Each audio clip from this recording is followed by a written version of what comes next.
Chapter 1: The Mysterious Acquisition. Crestwood, a tranquil town nestled between rolling hills, held within its heart an enigma, an abandoned car dealership that time had forgotten. Among the rows of vintage vehicles, one stood out like a malevolent specter, a sleek, black sedan with an unsettling aura. Its glossy finish had long faded, replaced by streaks of rust and an uncanny gleam in its headlights. The dealership's owner, Mr. Thompson, couldn't shake the feeling that he was ridding himself of a sinister secret as he sold the car to a curious buyer. Chapter 2: A Shattered Past. David Hartman, a skilled mechanic with a penchant for restoration, was drawn to the eerie vehicle. Ignoring the whispers of unease that emanated from it, he purchased the car with dreams of restoring its former glory. Alongside him was his spirited teenage daughter, Lily, eager to spend quality time with her father while learning about cars. Yet, the haunting aura of the vehicle clung to their every interaction. As David began his restoration project, he stumbled upon dark tales of the car's past. It had been involved in a horrific hit-and-run accident that claimed the lives of an innocent family.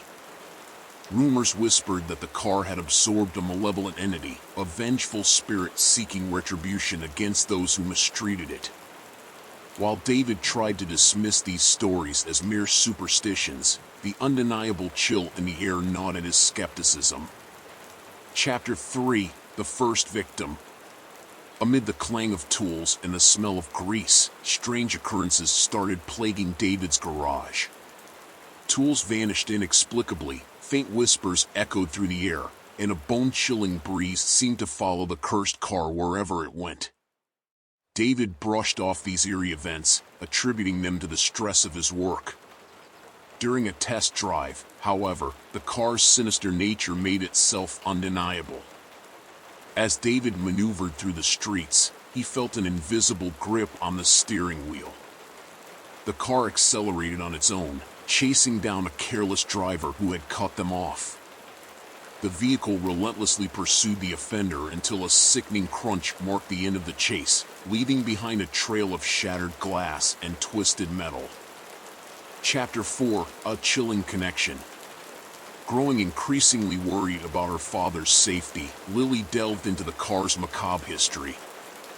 She unearthed a trail of tragic deaths that followed the car through its dark past. Reckless drivers, road rage victims, and those who had vandalized the vehicle all met their demise in gruesome ways. Each tale ended in horror, as the car seemed to be possessed by a force beyond understanding. Lily's research led her to a retired detective who had once investigated the hit-and-run case. He recounted the chilling tale of how the car had vanished from the impound lot, leaving behind a string of death and despair. Lily's fears escalated as she realized that the restoration efforts had unwittingly unleashed a malevolent entity that thrived on vengeance. Chapter 5: The Unrelenting Terror. The struggle to protect her father led Lily deeper into the car's dark history. Attempting to destroy the car proved futile. Flames intended to consume it inexplicably extinguished, and crushing attempts left the vehicle miraculously unscathed. The car seemed to possess an eerie resilience, as if it were determined to protect itself from harm. In a last-ditch effort to rid themselves of the cursed car, Lily and David enlisted the help of a paranormal investigator. Armed with ancient incantations and their shared desperation, they confronted the car one final time. As they chanted the incantations, the car's headlights flickered ominously, and a frigid wind swept through the garage, carrying with it an unsettling presence. Chapter 6: A Desperate Standoff. The investigators' incantations intensified, and a blinding light erupted from the car's core. The malevolent force fought back, causing the headlights to blaze with a malevolent fury. The air crackled with energy as the spectral and the corporeal clashed, each fighting for control over the sinister sedan. In a spine-tingling climax, the car's engine roared to life on its own, tires screeching as if in defiance. The vehicle seemed to distort and contort, morphing into an abhorrent manifestation of metal and malevolence. David and Lily held their ground, resolute in their determination to break the cycle of violence that the car perpetuated. Chapter 7: Breaking the Curse. The investigators' incantations reached a crescendo, and a brilliant light erupted from the heart of the malevolent machine. The darkness that had enshrouded the car for years recoiled, its wails of anguish echoing through the garage. As the light intensified, the malevolent force was torn from the car, dissipating into the ether. With a final, anguished scream, the malevolent entity was vanquished.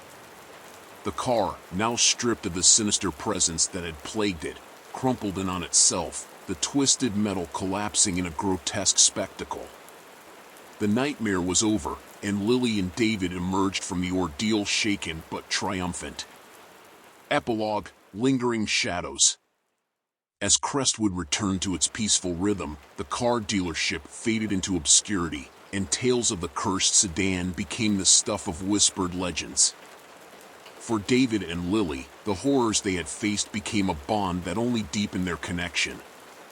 The sinister sedan, now reduced to twisted wreckage, stood as a chilling testament to the malevolence that could lurk within even the most innocuous of objects. And as the years passed, the town's inhabitants would shudder at the memory of the cursed car, a story that would be passed down through generations as a chilling reminder of the darkness that can lie hidden within the mundane.